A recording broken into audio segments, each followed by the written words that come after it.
Welcome back to Ozarks Tonight. Our political correspondent, Dr. Brian Calfano, joining us today in the studio. Brian, thanks for being here. You bet. We need to shake hands. Shake on this. Good to see you, man. I'm excited about this segment because you are a professor, so we're going to give out some grades. The 2020 election season is about to kick into full drive. We have a couple Democratic debates next week. President Trump announced his official candidacy for 2020 earlier this week, so you're going to give out some grades on these candidates. The first one is on President Trump. How well has he appealed to his voting base from 2016? He won the Electoral College by a wide margin, lost the popular vote, but how well has he done appealing to the people that voted for him last time around? Well, if the criteria is to say how does he appeal and how does he reach out and does he keep his base at the top of his agenda, I think you have to give him an A, because that's an effort that the president puts out to try to say, look, I'm relating to the folks who put me in here. I was on the campaign trail. I made certain promises. And what's funny about this is there were so many so-called experts who were saying, oh, he doesn't really mean any of that. You know, he's going out saying all this stuff. That's just to get everybody excited at these rallies, and now he'll moderate when he governs. And sometimes he has to moderate because he has now, of course, Democrats controlling the House. He's got competing policy advice that he's getting in the White House. It's not always a clear path to saying on the campaign trail, I'm doing X, and then he gets into office and does Y. But I think, John, from the standpoint of effort to try to at least keep issues like immigration and national security and economic growth at the top of his policy agenda, he does get an A for effort. He does get an A. If it's effort. Now, if you're going to ask me something else, maybe the grade changes. But in terms of effort, I think he gets an A. Sure, but I think it's important to say that, you know, he did win the Electoral College last time, and if he's appealing to the same voters that voted for him last time, he's going to be, you know, the road's going to go through him for sure. I think the situation though with the president is that even though he gets an A for effort in trying to keep those issues at the forefront, in terms of implementation, he's had a bit of a rough patch because one of the big things, of course, that he talked about and continues to talk about is his ability to negotiate trade deals.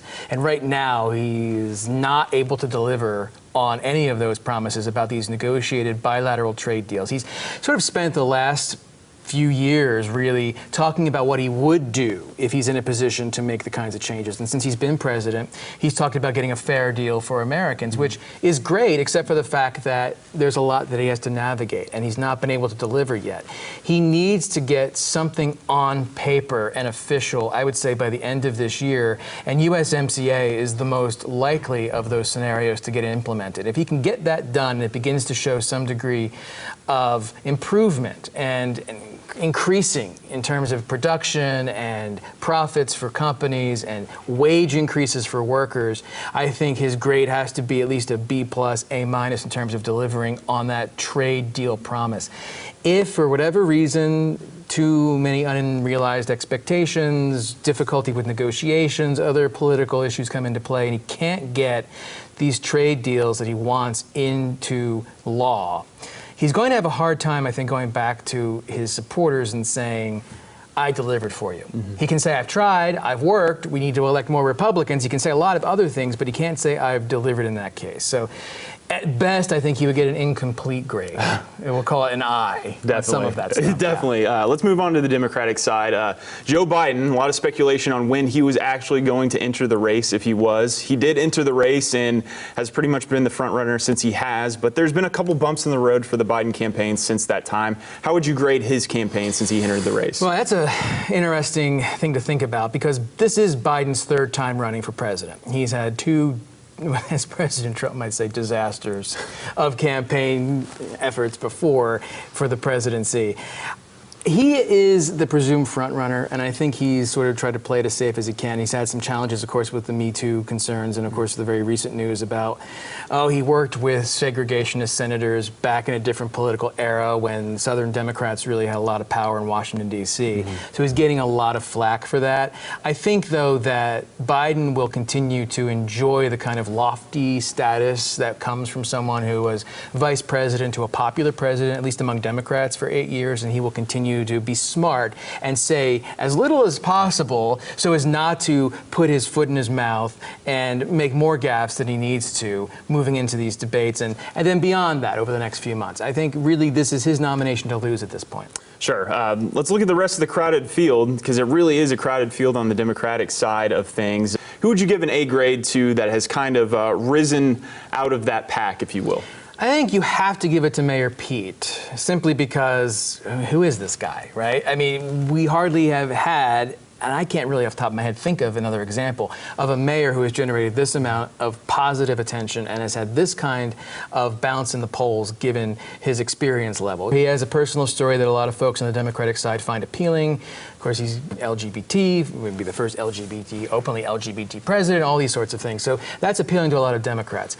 The problem with Mayor Pete, beyond sort of just, hey, I'm out here and I'm running as a mayor and I have this interesting personal story, is that the town he's in charge of, no offense, it's kind of a dump. I mean, South Bend is not a success story by a lot of measures.